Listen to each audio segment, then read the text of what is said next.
We are culturally, socially, politically awash in moral confusion at this moment in history because of ideologies in the dominant secular culture that use words as tools and weapons and distort their meaning to fit an agenda. In order to defend the truth, we must first recognize it and be prepared to help others discern it and defend it. I'm Sheila Liaugminas. Right now, it's 5 minutes after the hour. Time to take a closer look.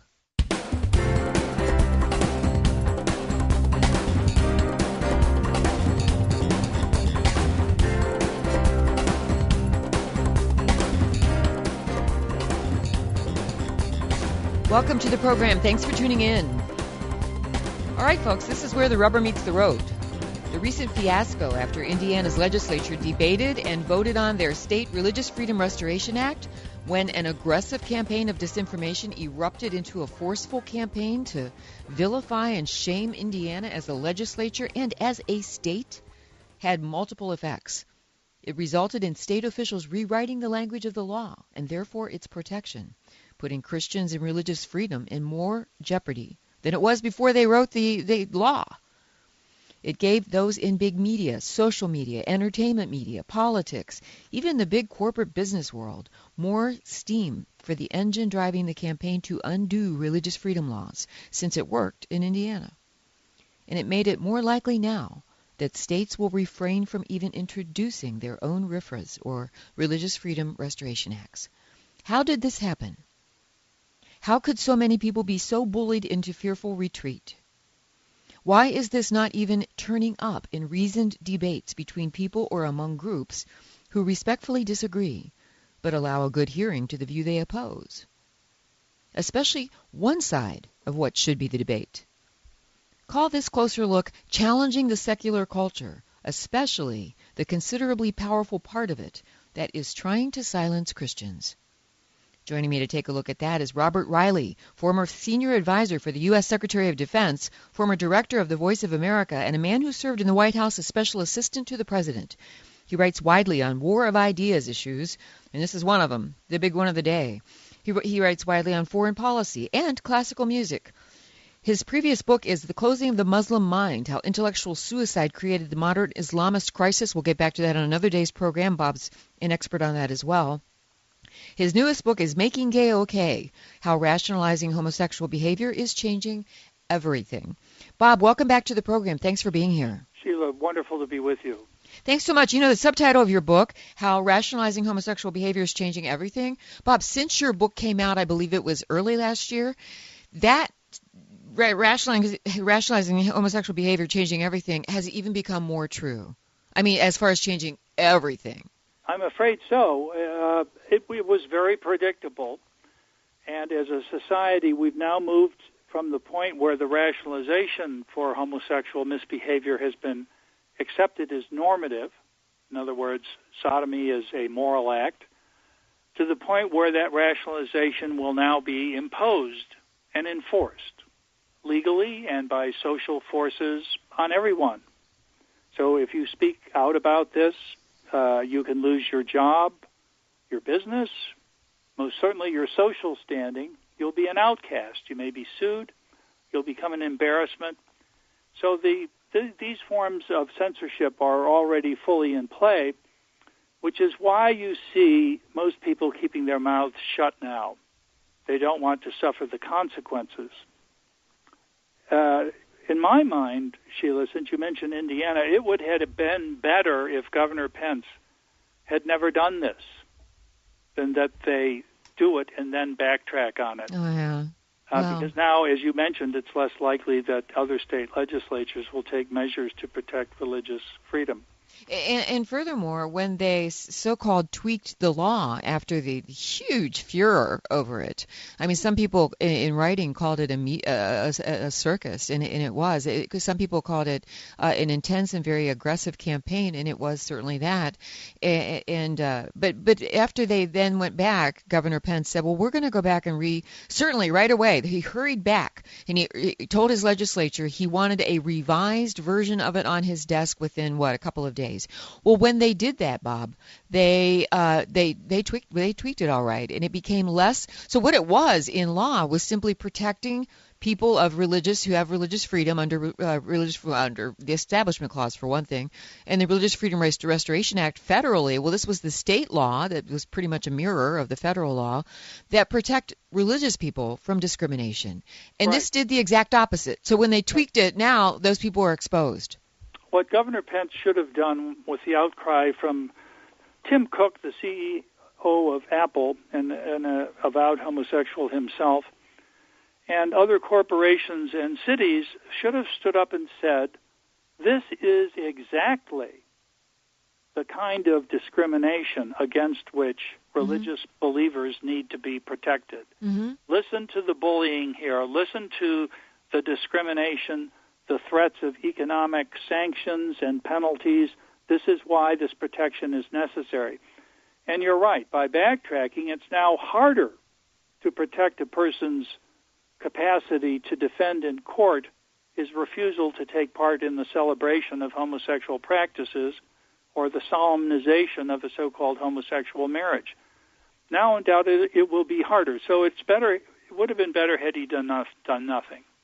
So in that furor, Bob, after the Indiana legislature's first law passed on Religious Freedom Restoration Act, which is only 2 weeks ago, when it just erupted, just immediately. You've made the point since then that what that bill actually said was irrelevant to the reactions against it. Yes, it is, because it was as many people have pointed out, it's just and you just pointed out, it's modeled on the Religious Freedom Restoration Act from more than 20 years ago that was almost unanimously endorsed by Democrats at that time.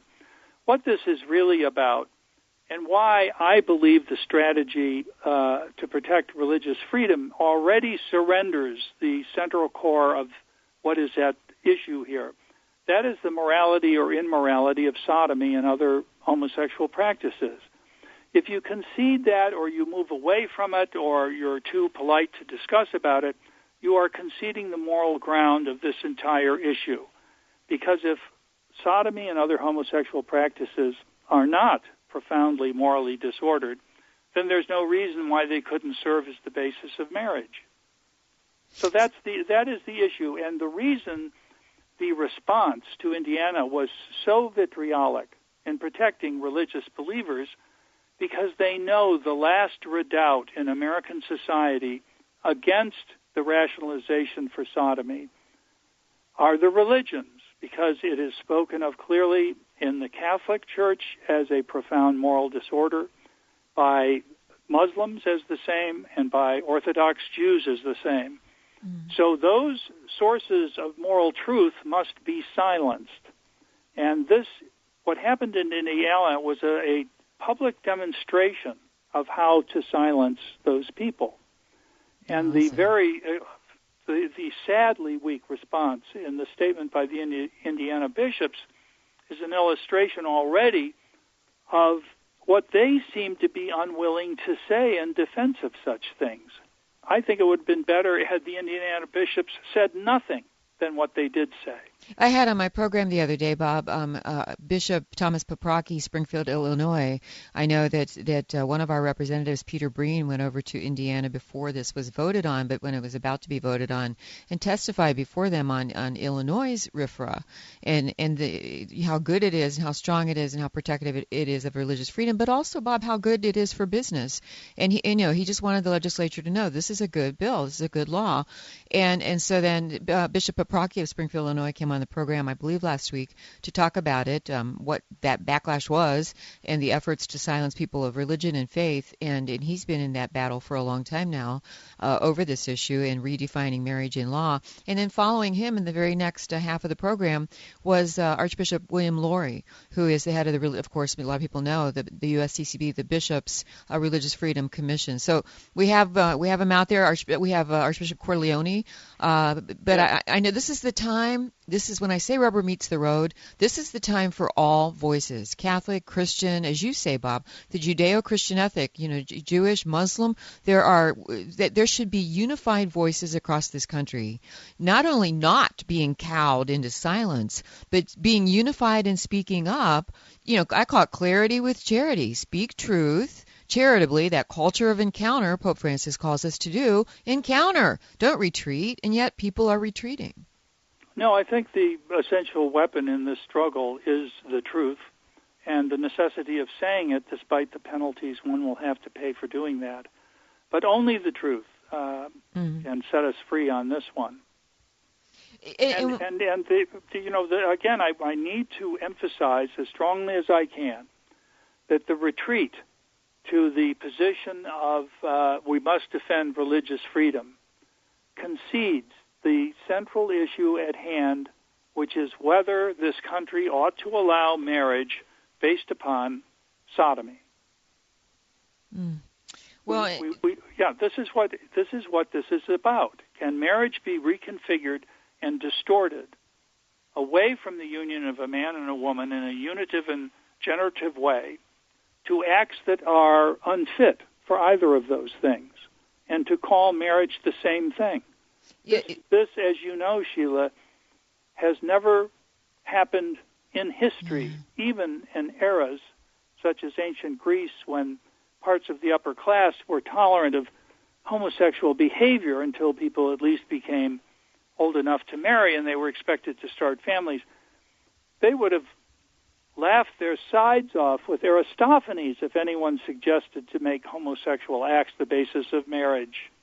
This is a form of moral insanity that is fit for just the simple ridicule or jokes, but to be taken seriously and ensconced in law in the United States means that we no longer understand what the foundation of society is and what sustains a culture. It's an act of moral and familial suicide. And you've made the point that this is a case, that backlash against Indiana, and actually anybody else who speaks out as a body, a corporate body, or an individual on this issue. You say that what this has come down to is that religion must, in Religious Freedom Restoration Acts, religion must not only not be protected, you have said, it must be silenced. We'll talk about that on the other side of the break. And an analogy you have made, Bob, in an interview with pointing back to Nazi Germany in 1935 as an analogy to current events. I want to hear about that after the break. My guest is Robert Reilly. He's formerly a senior advisor to the U.S. Defense Department, former assistant to the President himself of the United States. He has written extensively on any number of issues of the war of ideas of the day, and the one we're talking about right now is the redefinition of marriage in law, Indiana's Religious Freedom Restoration Act, and how really at the heart of all of this is silencing people of faith. I'm Sheila Liaugminas. This is A Closer Look. You're listening to Relevant Radio. We'll be right back.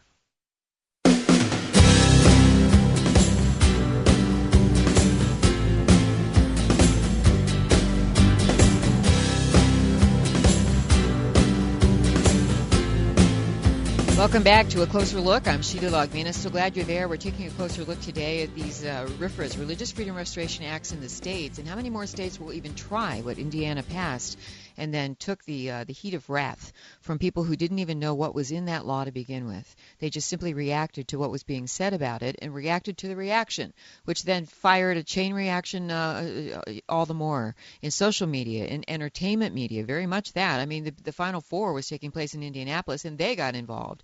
NASCAR got involved. Corporations got involved, trying to shame the state of Illinois and the legislature itself, saying they won't do business there. And some of it was absolutely mind-boggling, coming from the governor of a state whose state himself had a RFRA law, just like Indiana's, and yet he said he wouldn't send any state business to Indiana. This got so crazy. My guest on this right now, we're taking a close look at it for the whole hour, challenging the secular culture and the efforts to silence Christians.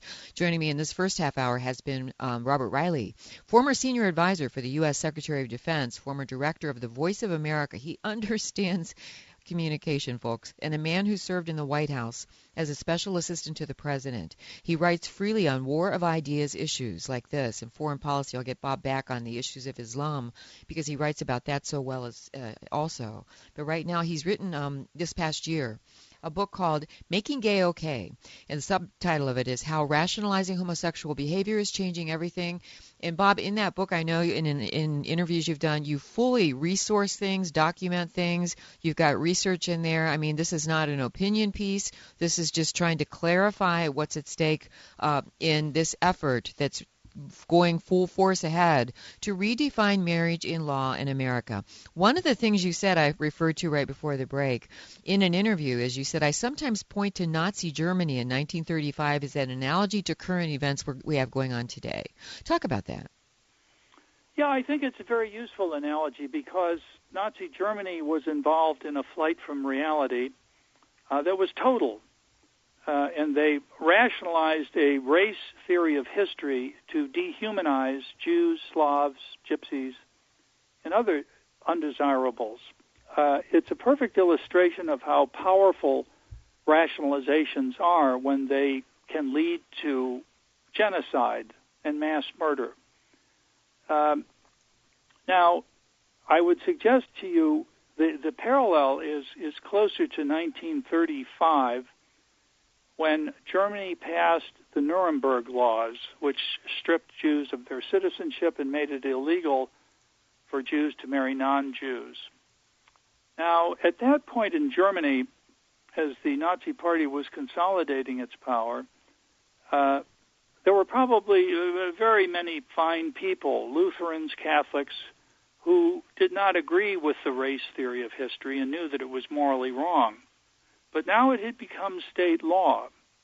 And the attitude most likely amongst many of them was, this is a losing issue. Let's drop it and move on.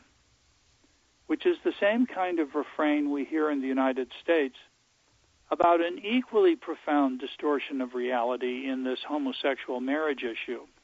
That many people, many Republicans, many intellectuals who are so-called conservatives say, no, can't win on this one. It's gone too far. Let's just be quiet and move on because we have other issues, just as the Indiana bishops mentioned in their statement about the law there. I mean, we have housing problems, employment problems, healthcare problems, and we'll address those. They equally are denying or failing to see what the full implications are of what they are letting go, just as those Germans didn't want to face what moving on meant in Nazi Germany in 1935. And that's what's happening here today. We are heading into a totalitarian situation here. It's not as advanced in terms of the establishment of the rationalization as it was in 1935 because that was law in all of Germany. But we are just one Supreme Court decision away from that happening here. And we already have addressed, Sheila, in the program, as you did so eloquently, the social forces that are enforcing this flight from reality in the United States today. And that's exactly, and they are, and that's a tremendous amount of pressure that just exponentially grows when it goes from big elite news media across entertainment media and the celebrities in the entertainment world piling on, and then into social media. That has a tremendous force of its own. It does, and there's another problem here. If you looked at who signed the amicus brief in the Supreme Court case that will be heard later this month, you will see a huge number of very prominent Republicans, 26 senior Romney staffers, some 40 senior policy staffers for the two Bush presidents, some former Reagan chief of staff, Ken Duberstein, have signed the amicus brief in favor of homosexual marriage. So you have those who already have lost touch with reality in themselves enough to endorse this rationalization for others.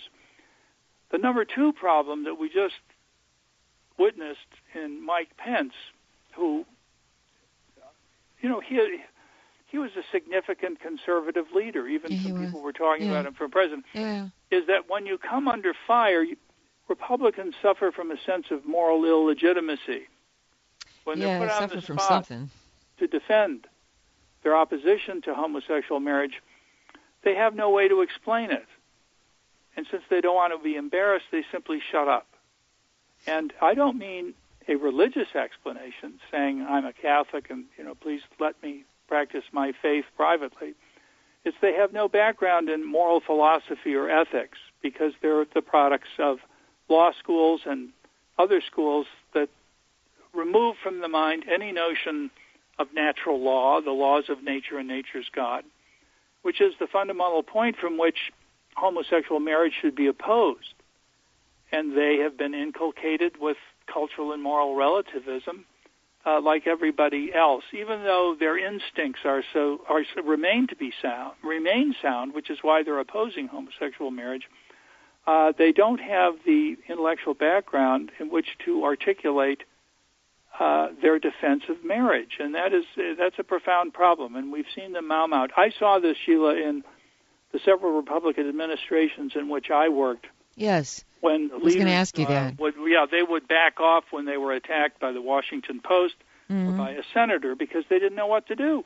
Well, but Bob, that's happening right now, and we're under 2 minutes, but we're entering that. We're in it, actually, that campaign season now when people are declaring their candidacies. They're going to be talking about the issues. So far, they haven't talked too much. So, some of them have, and some just say, they're running and whatever. But but the point is, don't you see that? I see this, and that's a very leading question. Don't you see this as a very important issue to get out and speak whatever your position is and how you see this under, say, if you had your administration?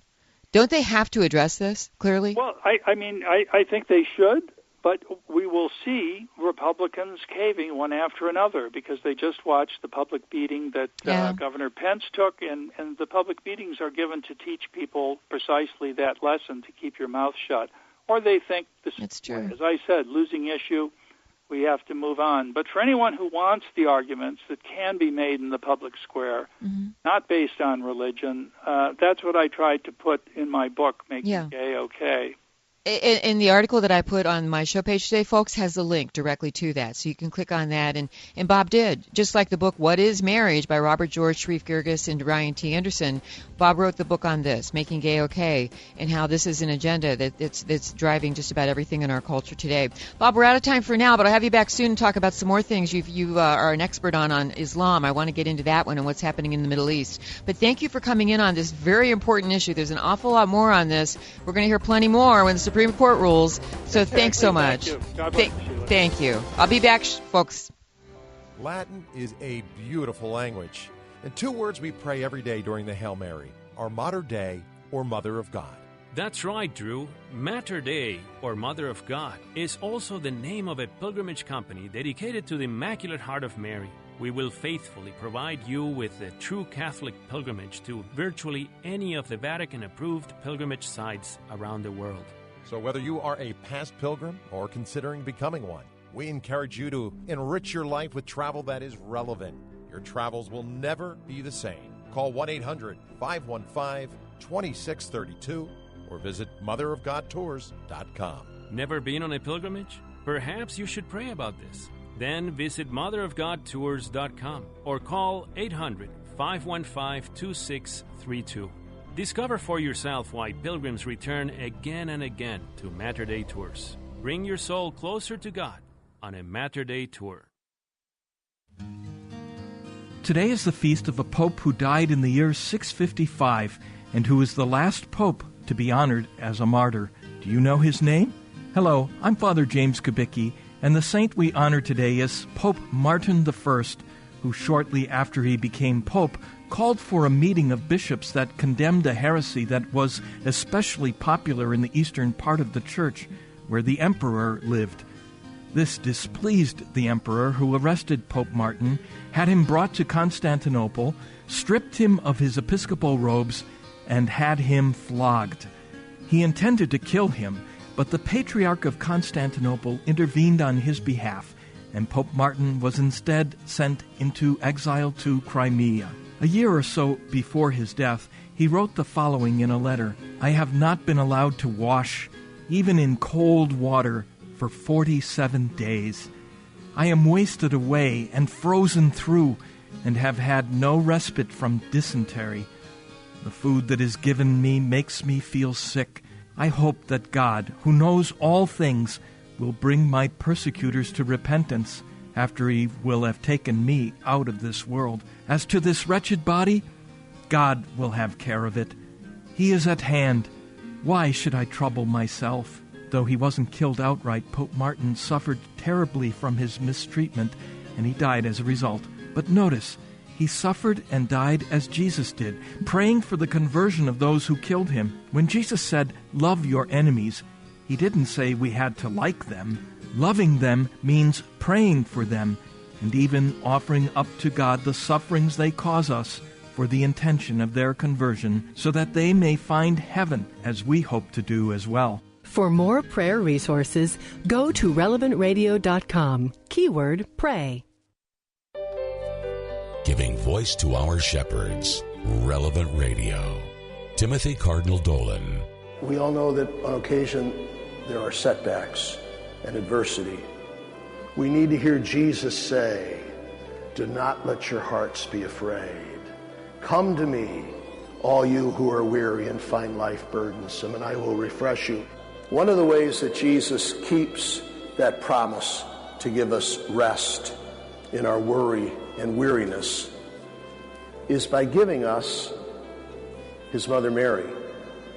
We need to hear our Blessed Mother, under her title, Our Lady of Guadalupe, say to us what she said to Juan Diego: "Be not afraid. Don't worry.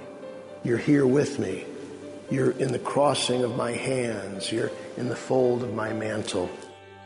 Giving voice to our shepherds. Talk radio for Catholic life. Relevant Radio.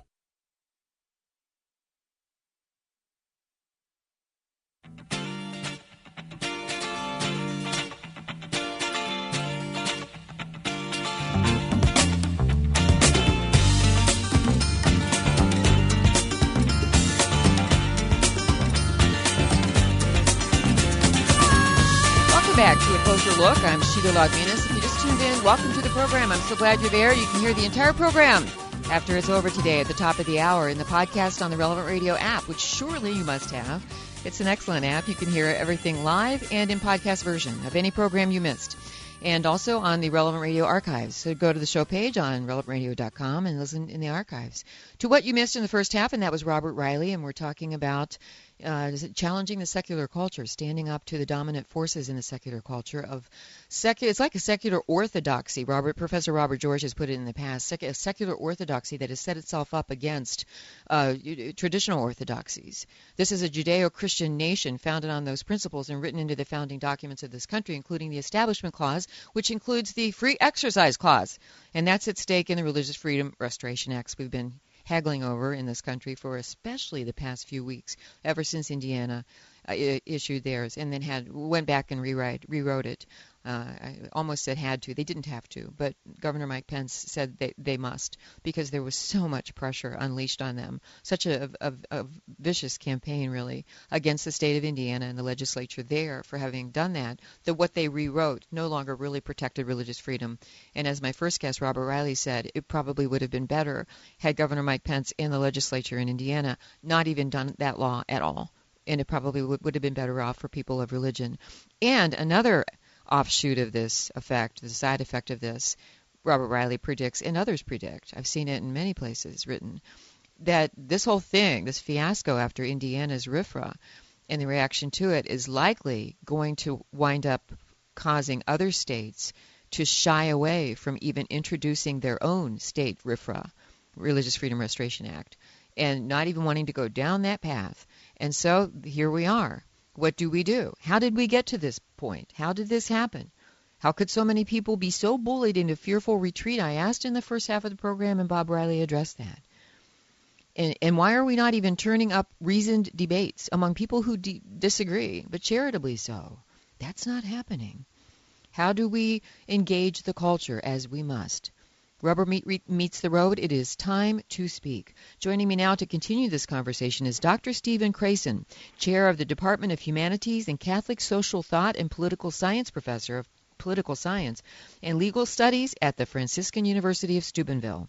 Dr. Kranson, welcome to the program. Thank you for taking the time to be here. Thank you, Sheila. Glad to be with you. It's fascinating, Dr. Kranson, that at the weekend conference at the Franciscan University of Steubenville, you had some great speakers, and I had the great honor to be among these other great minds like Bob Reilly. And I found it fascinating, Dr. Kranson, that reading over Bob's paper, that the two of us, unbeknownst to each other, brought up Joseph Pieper and what he wrote about abusing and distorting and contorting language to control thought.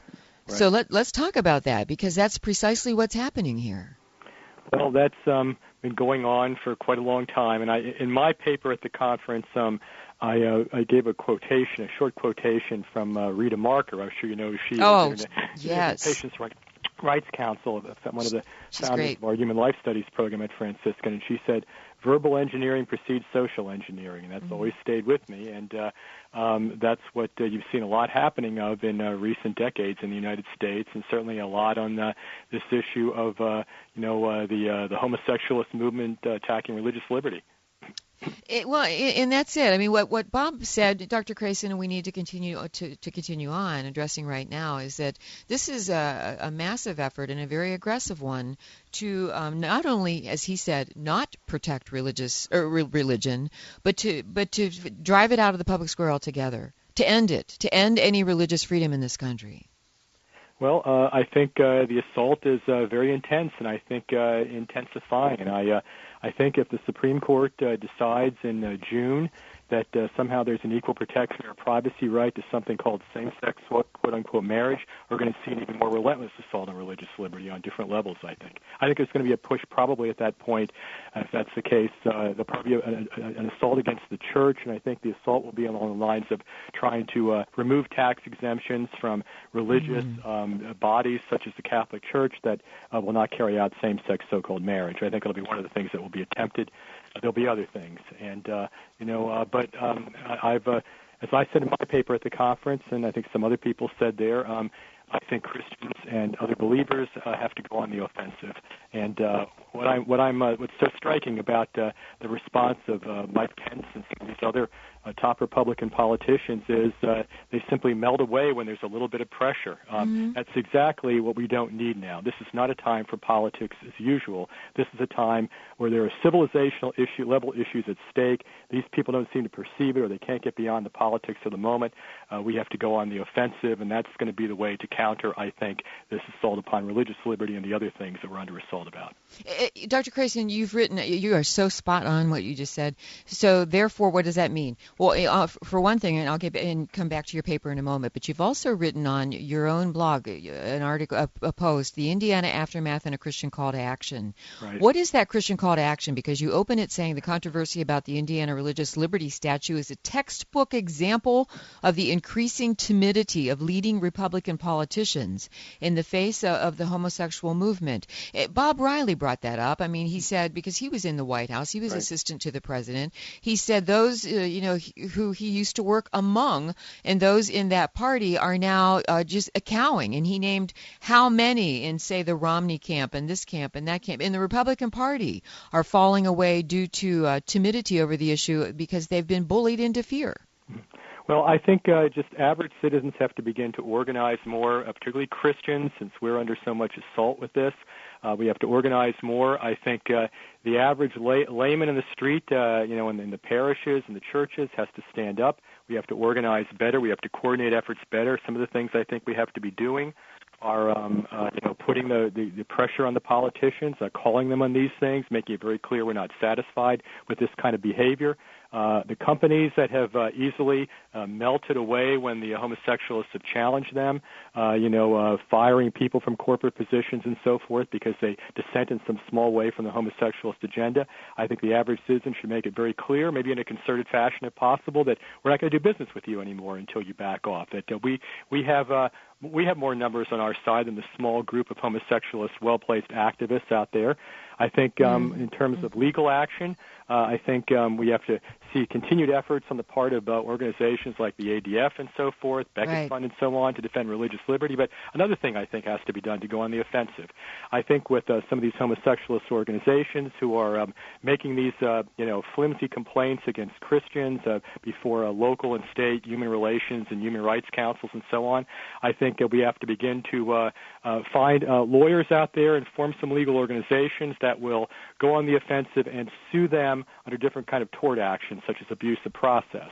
And make it very clear we're not going to tolerate that kind of misuse of the law. They're bringing about those kinds of cases and going after Christians in spite of their First Amendment liberties.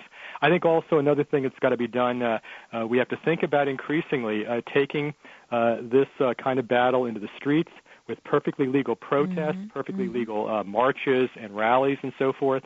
And I keep thinking about things like, a few things. I think the Tea Party had it right in their early incarnation until they got all involved in Republican primary politics. They were having these rallies and so forth.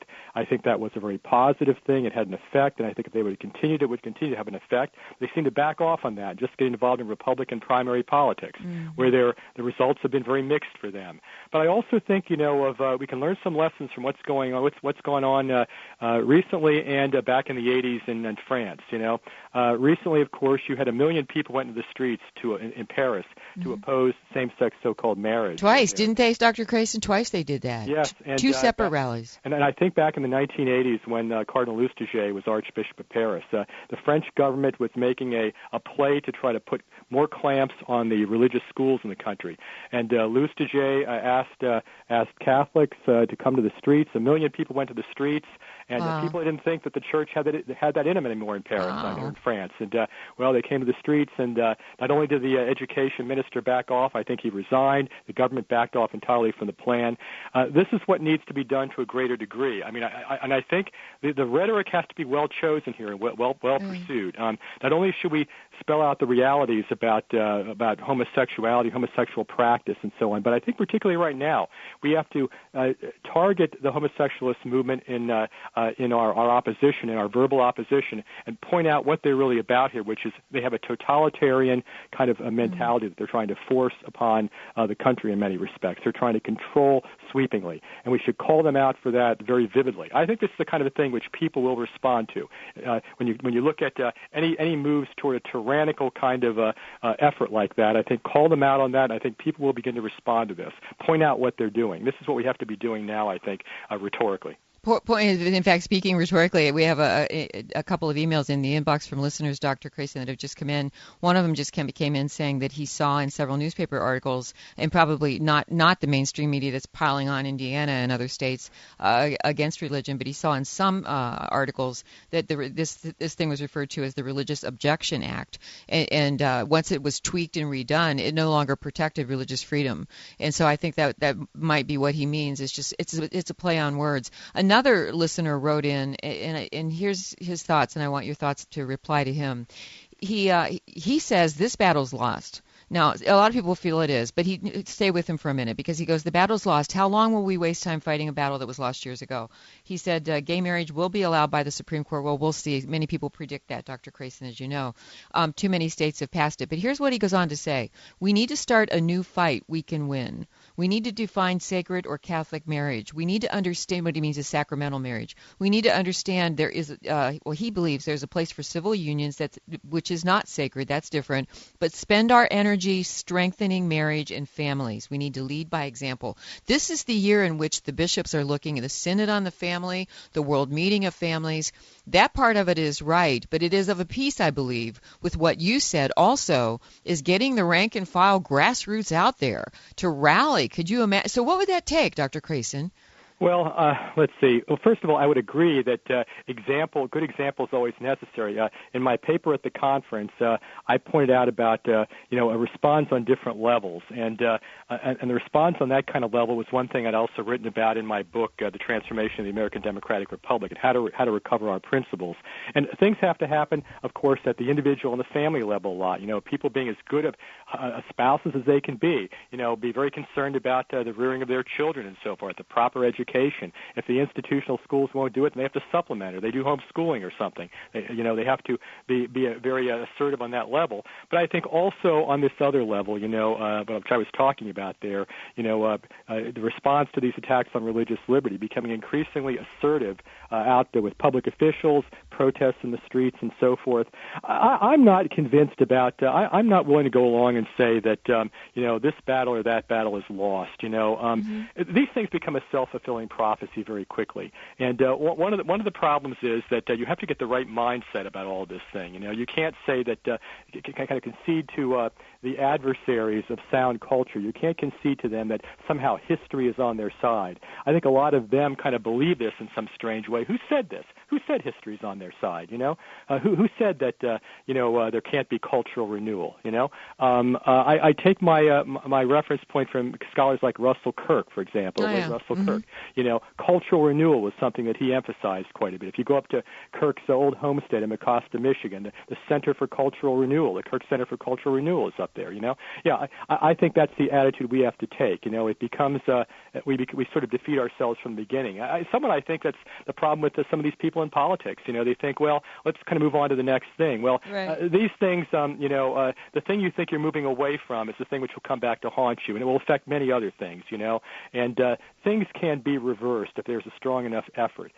So I don't quite go to that extent. Even while I agree that this has to work on many different levels, and cultural renewal will happen on many different levels, individual, family, as well as these kinds of more forthright, open activities. But we also have to keep in mind, if we just retreat into ourselves like this in some sense, no, I can't do that. Just focus on that. What is going to make the juggernaut of those who are trying to be increasingly tyrannical? What's going to make them stop from trying to bowl over us at that level? That's right. That's a very good point. If we retreat on this and say, well, I'll just focus my energies and attention on other things, then that seeds the ground. And then the more they see that they're winning by bullying, the more they're going to do that on other elements as well. And we will have possibly, it is foreseeable, no religious freedom left to exercise our religious beliefs in the public square. We're up against a break right now. My guest is Dr. Stephen Kranson from the Franciscan University of Steubenville. He's chair of the Department of Humanities and Catholic Social Thought.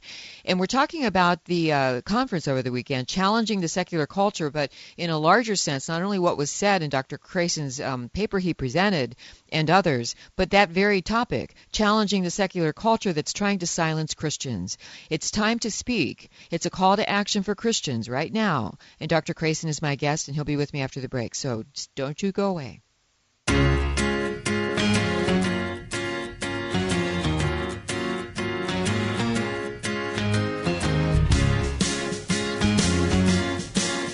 Welcome back to A Closer Look. I'm Sheila Liaugminas. This is Relevant Radio. I'm taking a closer look at the challenges in the secular culture, very dominant secular culture. Pope Benedict warned the Catholics in America through our bishops in January of 2012 that we are in a culture that is becoming increasingly secular and increasingly hostile to Christianity. And look what just happened with Indiana's Religious Freedom Restoration Act. That's what we've been taking a closer look at today, and I posted links to my guests and this topic on the show page today that will take you therefore to other really good materials and resources.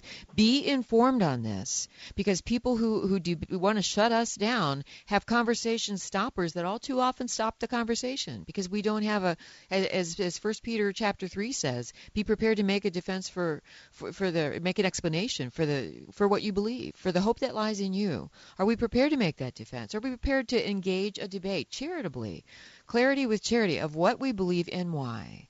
And that's why we have to be informed. And then engage together. Number of forces, people out in rallies, cheerfully. Look at the March for Life, how cheerful that is. Well, that's how we need to be with marriage and man-woman complementarity and in clarity. Pope Francis calls us to a culture of encounter. Let's encounter the culture. My guest is Dr. Stephen Kranson, chair of the Department of Humanities and Catholic Social Thought at Franciscan University of Steubenville.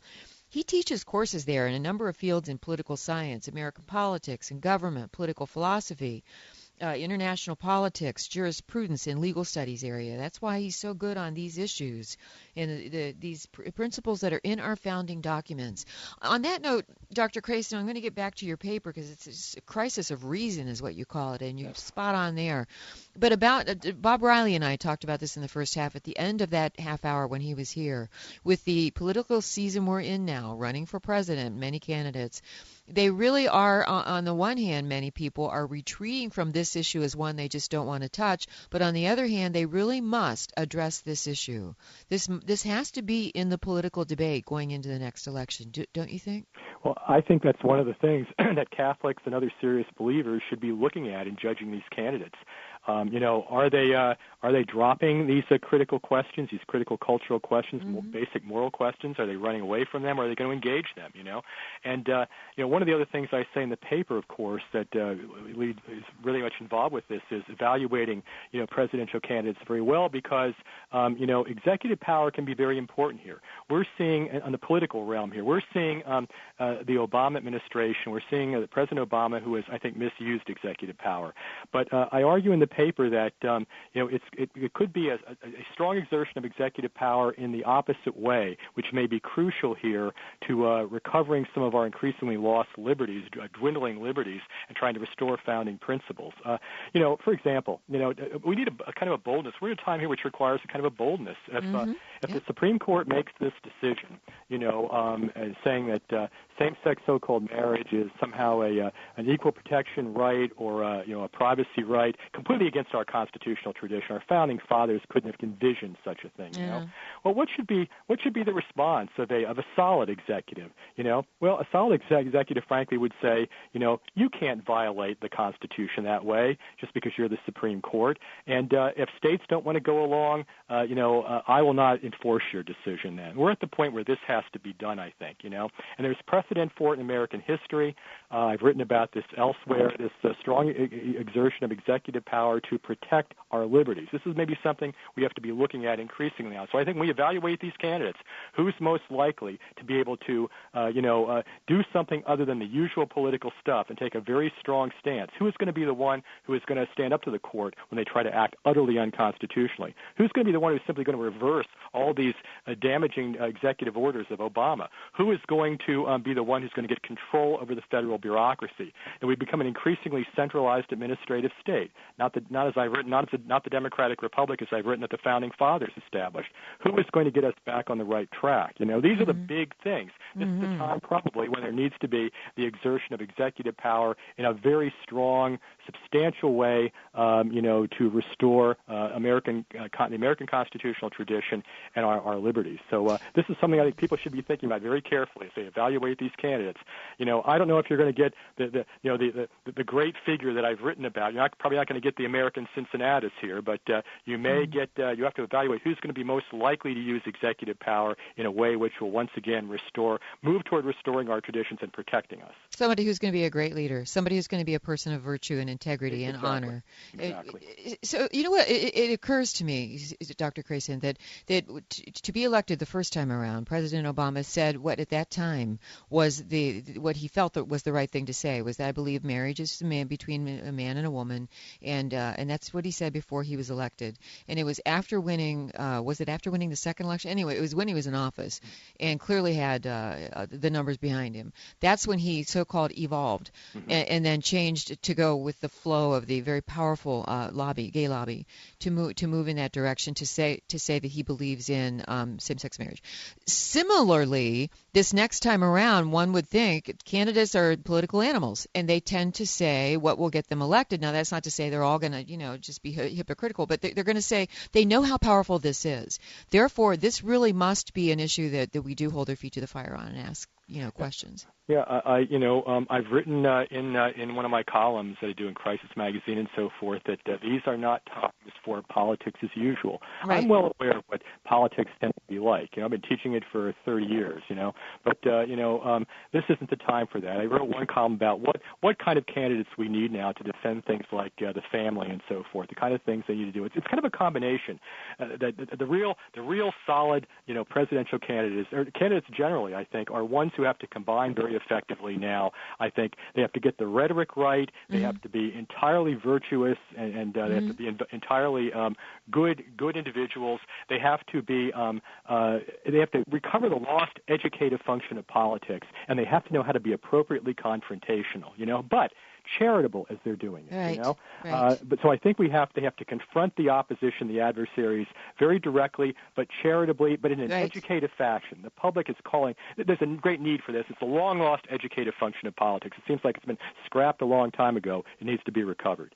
Well, amen to that. You put it so well. You put it so well in your paper. I would like to somehow find a way to reissue this. But then there are links to other articles you've written. I put one up already on that article you wrote, The Indiana Aftermath and a Christian Call to Action, because, Dr. Kranson, you have called us to action and given us a lot of ideas. I'll tell you what, we need to continue this conversation again, so I'll have you back again soon. Thank you so much for being here. Dr. Stephen Kranson, thank you. Thank you. God bless. Thank you. Thank you. God bless. Thank you. Thank you. God bless. Thank you. Thank you. God bless. Thank you. Thank you. God bless. Thank you. Thank you.